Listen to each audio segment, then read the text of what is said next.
Graça e paz a todos os irmãos e amigos do canal Visão Cristocêntrica. Hoje temos um tema que eu tenho certeza que vai alimentar a sua vida pela palavra de Deus. Mas voltamos já, depois da vinheta. Na visão do texto, no canal Visão Cristocêntrica. Pegou a visão? Então venha conosco estudar a palavra de Deus.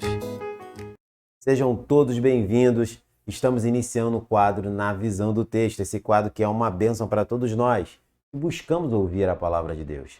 E eu quero convidar você a não se esquecer, antes de começarmos, dar-nos ajuda, aquela ajuda de se inscrever no nosso canal, deixar o seu like nesse vídeo de hoje, compartilhar os nossos vídeos e, principalmente, eu quero ouvir você com seus comentários.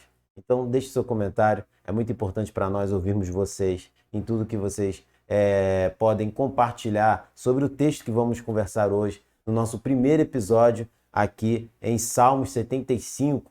E nós vamos falar desse salmo, mas antes eu quero falar com você que o tema em questão que nós vamos trabalhar no nosso episódio 1 de hoje é Deus, o reto juiz. Então venha conosco e que a palavra de Deus seja pregada, anunciada por meio dessa exposição. E que o Senhor nos abençoe ao fazermos entender a sua vontade. Então, dentro do contexto de Salmo 75, que eu acho que é muito importante nós falarmos sobre isso, né?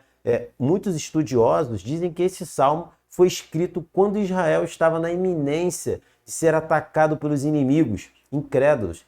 Propriamente dito, nós vamos ver isso em 2 Reis 18 e 19, naquela época a qual esse salmo foi como um conforto e confiança para Israel contra os assírios, né? E este salmo, ele tem como paralelo também temático o Cântico de Ana, né? Que a gente vai ver em 1 Samuel, no capítulo 2, versículos de 1 a 10. Bem como outros salmos que nós vamos ver que são compostos nessa mesma melodia, como o Salmo de número 4, Salmo de número 9, Salmo de número 30, o Salmo de número 57, 58 e 59.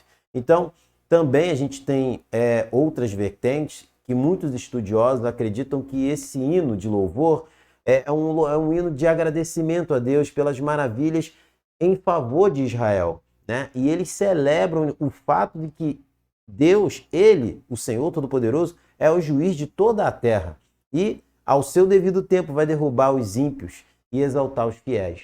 E a gente percebe que eles dizem que não existe nenhuma indicação da ocasião quando esse salmo foi escrito, né? E nem em questões específicas para a qual ele foi escrito. E a congregação deveria cantá-lo em qualquer tempo, porque a gente entende que a lição aqui é uma lição de fé e é necessário em todo tempo estarmos com o nosso coração firmados em fé no Deus Todo-Poderoso, assim como essa nação deveria estar em todo tempo com seu coração firmado em Deus.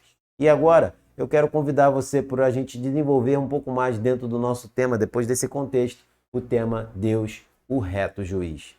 A gente acaba enxergando esses salmos e vendo em realidade nos dias de hoje que só parece que não há Deus sobre a terra, que não há sequer julgamento sobre a terra, porque o mal a cada dia evolui, faz coisas horríveis, parece que o mal está solto vivendo ao seu bel prazer, como se não houvesse lei. A gente pode até achar que não há lei sobre a terra porque os homens não fazem justiça. Mas eu quero dizer a você que está aqui assistindo esse primeiro episódio no quadro Na Visão do Texto. Deus é o reto juiz sobre tudo e sobre todos. Não se esqueça disso. No seu devido tempo, ele vai agir. Eu só peço a você que entenda que não é no meu tempo, não no seu tempo, não era no tempo do povo de Israel que ele ia agir. Ele vai agir no seu devido tempo. E a gente não tem noção das coisas que o Senhor vai realizar para aplicar o seu juízo sobre a terra. Por isso, os nossos corações devem estar voltados em fé, em confiança nesse Deus que nunca falhou e não falhará. Então, eu quero fazer uma pergunta para iniciarmos esse tema. Então, diante dessa afirmação, Felipe, o que devemos fazer? Nós vamos ver logo no início, né, do capítulo 75, verso 1, um ato de reconhecimento do povo de Israel, um ato de reconhecimento a Deus. Vamos ver isso nos versículos, o versículo de número 1. E com isso eu vejo uma lição que a gente tem que colocar em prática em nossas vidas. E a primeira lição é a seguinte: devemos render graças a Ele e clamarmos pelo seu nome. Olha o que o povo de Israel aqui, por meio do salmista, faz. Eles começam os salmos declarando que eles fazem isso. Olha isso, Salmo de número 75, versículo de número 1. Acompanha aí na sua tela. Graças te rendemos, ó Deus, graças te rendemos. Invocamos o teu nome e declaramos as tuas maravilhas. O povo está mencionando isso. Essa era a realidade do povo, em fé, declarando as maravilhas de Deus, clamando pelo nome do Senhor, invocando o nome do Senhor. Essa é a lição que deve estar em nossas vidas hoje. Devemos fazer isso. A nossa vida deve estar voltada em render graças e invocar o seu nome. Mas, Felipe, em tempos de tanta injustiça, de tanta maldade, eu devo ficar fazendo isso enquanto devo buscar a justiça da minha própria forma? Não, porque a gente vai entender que a nossa próxima lição vai mostrar que não há ninguém que possa fazer justiça melhor senão o nosso Deus. O ato de cada um de nós mortais, pecadores, devemos nos posicionar em fé, em confiar que esse Deus, ele sim tem autoridade para ser juiz, porque ele é Deus e é perfeito e é Senhor, soberano. Nós não, devemos confiar que no devido tempo, por mais que aos nossos olhos não esteja aparecendo, a justiça dele vai chegar. E aí, você vai pensando nisso, a gente vai entender uma próxima pergunta que a gente faz. E por que devemos fazer isso, então, Felipe? Por que devemos render graça e invocarmos o seu nome, clamarmos o seu nome? Pois ele é o nosso Senhor e Salvador. Quando você olha, clamar a Deus, render graças a Deus, não é só pelos atos que ele faz, mas é porque você tem que reconhecer que ele é o seu Senhor e Salvador. Não há saída para nenhum de nós sem o Senhor e Salvador Jesus Cristo em nossas vidas. Não havia saída para esse povo se eles não entendessem que só o Deus Todo-Poderoso, o Deus de Israel, poderia salvá-los, tirá-los daquela realidade da opressão dos inimigos e fazer juízo sobre os seus inimigos. Não havia ninguém que poderia fazer isso senão o Deus Todo-Poderoso. E esse povo agora entende que Deus é o Salvador deles. Porque quando Deus aplica o juízo sobre a terra, eles entendem que eles não estavam num período favorável, eles estavam num período de tamanha opressão. E o Senhor, com sua mão de misericórdia, age em favor desse povo. E a gente entende que esse reconhecimento é porque eles entendem que Deus é o Salvador dele, o único e suficiente. E aí, será que é assim que você tem refletido a respeito desse salmo? Será que é assim que a gente tem pensado? Que o Deus Todo-Poderoso é o nosso único Salvador? Ou é melhor nós rendermos graças a nós mesmos e nós mesmos buscarmos nossa própria justiça? Se você faz isso, arrependa-se nesse momento, porque certamente o nosso fim não será um fim proveitoso na presença de Deus, será um fim triste. E aí a gente vai pensar a respeito que o próprio Deus, agora a gente vai ver nos versos 2 e 3, ele dá uma resposta. A resposta de Deus, vamos ver o salmista falando sobre isso. E aí eu vejo esse salmo e esses versículos 2 e 3, eu tiro mais uma lição para as nossas vidas, que é a seguinte: devemos confiar que no seu devido tempo ele vai julgar toda a terra de forma justa e perfeita.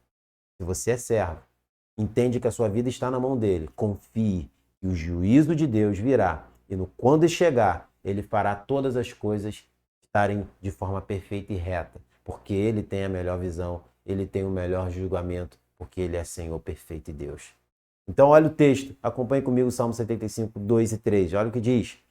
Pois disseste, quando chegar o tempo determinado, julgarei com retidão. Ainda que tremam a terra e todos os seus moradores, eu firmarei as suas colunas. O Senhor está dizendo, eu firmarei as suas vidas. Firmarei como? Aplicando o juízo reto, julgando o ímpio e dando o devido julgamento para ele e seu devido juízo sendo aplicado e julgando o justo de forma correta, não pelos seus méritos, mas pelos méritos daquele qual salvou.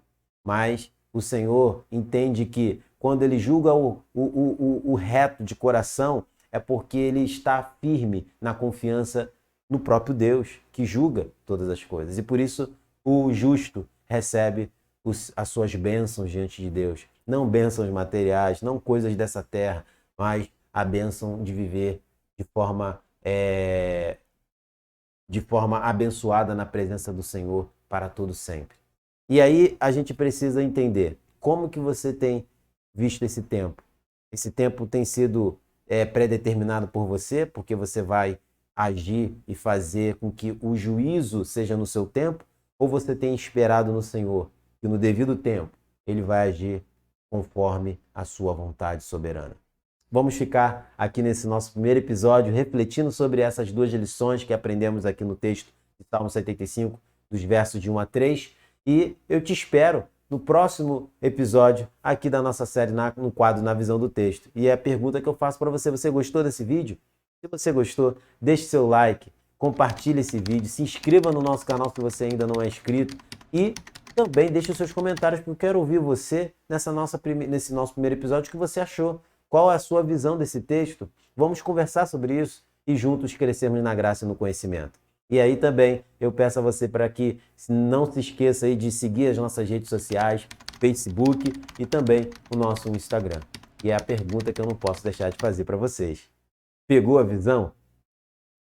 Te aguardo o nosso próximo episódio aqui no quadro Na Visão do Texto. Fiquem todos na paz do Senhor. Na Visão do Texto, no canal Visão Cristocêntrica.